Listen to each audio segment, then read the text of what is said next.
part of the paradise situation is that everybody's actually doing what their mission is. And their mission is always different for each individual person.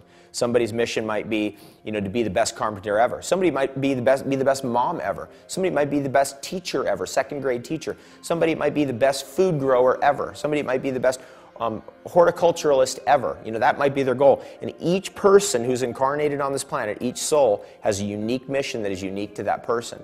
So when everybody is accomplishing their goal and their mission, what will inevitably happen is that we will be turned immediately into paradise. Because when we're not in our mission, when we're doing a false identity, then we're in stress, we're in pain, we're reaching for food that's not good for us, we're frustrated, we're angry, we're stressed out. All of that stuff is related to not doing what you love every day. So we got to get on to doing what we love every day. The picture of what it looks like on the earth itself is fruit trees everywhere in massive abundance for everybody, superfoods and super herbs in abundance for everybody, all grown with ormus, fragrances and herbage in people's homes so that when you walk into someone's homes, you're wafted with the most glorious scents of lavender, sage, and other yerba santa and other great aromatic herbs.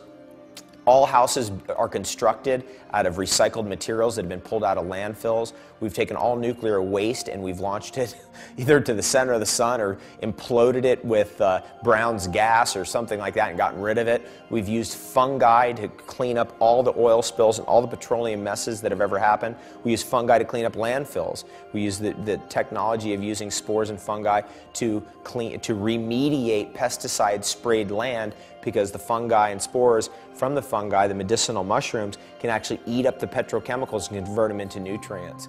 We can definitely see that all our oceans would be completely pure, totally pristine and clean.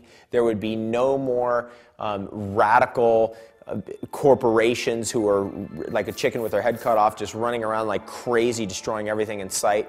That would all disappear. We would end up in a situation where everybody would be somewhat agrarian, connected to the food they're growing and living on. All Ormus technologies would be available to everybody to grow the best food ever. Pure water for every being, and the restoration of pure water for everybody on Earth. We would be in a situation also where the population would be, maybe we'd have to get into a situation where, hey, you can't have 18 kids, maybe 2 or 3 or something like that, so that we don't overpopulate ourselves and get into the similar mess we're in today. And then we would obviously get off the spontaneous combustion engine and go completely to solar, wind, and or 0-point free energy technologies, so we're not spewing all kinds of gunk into the atmosphere.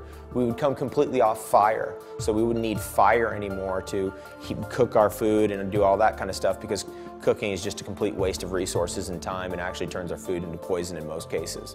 In addition to all of that, we would get into remediating and purifying all the air on the planet Earth by restoring the natural balance of the atmosphere, by stopping chemtrails and nuclear explosions in the atmosphere and the use of depleted uranium. All nuclear weapons would be completely banned on the Earth and would be eradicated and either launched into the center of the sun or taken away or something. We got to get rid of all nuclear weapons completely. We would have to eradicate and ban all wars. Actually, there would be no wars at that point anyway, because all wars are really caused by centralized banking. Once we got rid of centralized banking, there would be no reason for any wars to be happening, and that would all disappear. The military-industrial complexes of the world would convert all their efforts into planting fruit trees on every road and on every stretch of land that had been mowed down for cities or mowed down for growing wheat or something that was irrelevant. So we'd replant fruit trees across the entire Earth using the power of all the world's militaries. Instead of drop down and give me 20 push-ups, it's drop down and plant 20 fruit trees. We'd go into that role. We would get into a situation between beings where before anything would break down into some kind of cataclysmic, fight, war, whatever, that communication and mediation would be the first step. And it'd probably be important to all get onto one language so that we could all communicate with each other, because lack of communication seems to be at the real core of almost every problem. And probably, at this point, it's probably going to be English, because English is so widespread on the planet, and the internet language is English. That's probably a big factor as well. The internet would become a ground for all scientific information, all film, data, media to be available for everyone for free. and it's going that way anyway. So everybody would be able to get all that stuff for free, and we'd have to come off the whole money system as we know it, where everybody's just trying to climb over each other to get more money for what? For more trash in the oceans, that kind of thing. So we just get out of that complete aberration or miasm and drop it. Each being would be responsible for their own health. So we'd get completely out of this whole idea of government-sponsored health, and each person is alone responsible for their own health. All pesticides, herbicides, larvicides, fungicides, artificial fertilizers would be banned from the earth forever. That's a complete disaster. It's the worst thing ever. And, thank God that's over with. And we would finally come to a place where each person in their own life would be experiencing peace and bliss most of the time and actually wanting to be here. And the reason why we have chaos and disease and despair is because a lot of people don't even want to be here, so they just want to blow other people up and get out of here. And we would get out of that, so people would actually want to be incarnated on earth, and we'd get into a religious state or spiritual state where there's not heaven over there somewhere, because we have all these religions that say heaven's over there and hell's right under here, because it is like that right now.